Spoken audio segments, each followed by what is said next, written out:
दोस्तों आज मैं आपको एक बहुत इम्पोर्टेंट चीज़ पे कुछ बात बताना चाह रहा हूँ। अभी रिसेंटली मेरे पास एक पेशेंट आया, यंग पेशेंट था और 27 ईयर ओल्ड, जिसको इरेक्शन की प्रॉब्लम थी। बेसिकली उसको परफॉर्मेंस एंजाइटी थी, एजुकेशन था और उससे बेसिकली समझ नहीं आ रहा था कि कैसे एक्चुअल में सेक्सुअल है, इरेक्शन कितना होना चाहिए, और अपनी बात समझा भी नहीं पा रहा था डॉक्टर्स को, और डॉक्टर्स भी समझ नहीं पा रहे थे उसकी बात। तो वो ट्रीटमेंट लेता गया इधर से इधर उधर से काफी साल तक। फाइनली उसने यूट्यूब पे किसी का वीडियो देखा और वो पहुंच गया दिल्ली में एक डॉक्टर से मिला और कुछ चंद मिनटों के कंसल्टेशन में ये डिसाइड हो गया कि उसे इम्प्लांट की जरूरत। उसने हाँ बोल दिया इम्प्लांट के लिए और वो इम्प्लांट करवा लिया। ऑपरेशन हो गया पेनाइल इम्प्लांट। पेनाइल इम्प्लांट का ऑपरेशन होने के बाद में तो लगा कि उसकी प्रॉब्लम सही होगी। अब उसको ये नहीं पता था कि इम्प्लांट का मतलब है कि उसका इरेक्शन या जो उसका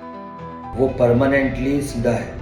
उसको जब भी कुछ एक्टिविटी करनी होगी तो अपने उंगली से इसको उठाना पड़ेगा और सीधा करना पड़ेगा। उसे यही लग रहा था कि ये शायद ऑपरेशन से उसकी जो प्रॉब्लम है वो ठीक हो जाएगी। जब वो किसी अपने पार्टनर के पास जाएगा तो उसका इरेक्शन ऑटोमेटिकली आ जाएगा और वो मेंटेन रहेगा। और वो तो उसके बाद में उसकी शादी हो गई। फिर शादी में उसको प्रॉब्लम्स आने लगी एक्टिविटी के अंदर, क्योंकि उसकी वाइफ उससे संतुष्ट नहीं हुई, क्योंकि वो एक नॉर्मल इरेक्शन नहीं हो रहा था उसके। वो पूरे परमानेंटली वो खड़ा, और वो पतला भी हो गया था बहुत ज्यादा। जो गर्द होती है वो पतला हो जाता। तो वो बहुत परेशान हो गया। फिर मेरे पास में आया ट्रीटमेंट देखने के लिए कि क्या कर सकते हैं। अब उसको मैंने एक ही चीज बोली कि इम्प्लांट फाइनल स्टेज होती है, उसका कोई उसके बाद कोई और उसका ट्रीटमेंट नहीं हो सकता, क्योंकि इम्प्लांट का मतलब है कि जो आपके अंदर का टिश्यू है जिसमें ब्लड फिल होता है वो डैमेज हो जाता है और उसकी जगह इम्प्लांट आ जाता है। मतलब अगर आपने वो इम्प्लांट डाल दिया तो वो जो कॉर्पोरा कैवर्नोसा जो टिश्यू होता है जिसपर ब्लड इकट्ठा होता है और जिससे इरेक्शन आता है वो खत्म हो जाता है। पहली चीज, इम्प्लांट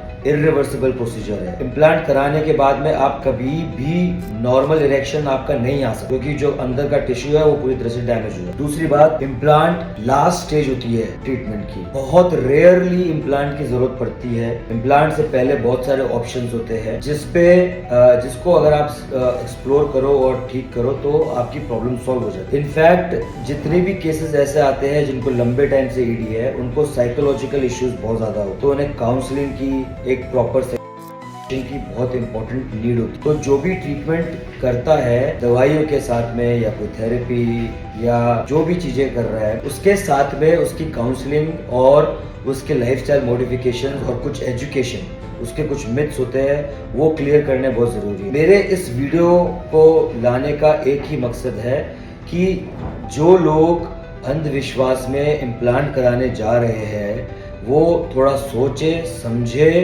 और वो थोड़ा डिले करें इम्प्लांट को, क्योंकि उसके बाद में आपके नेचुरल इरेक्शंस खत्म हो जाएंगे। आप अगर यंग पेशेंट हो तो आपको वो जो फीलिंग आती है इरेक्ट होने की वो नहीं है। जो अराउजल होता है, जो एक्साइटमेंट होता है किसी पार्टनर के पास जाने का वो होगा, बट जो अराउजल के साथ में जो इरेक्शन होता है वो नहीं होगा।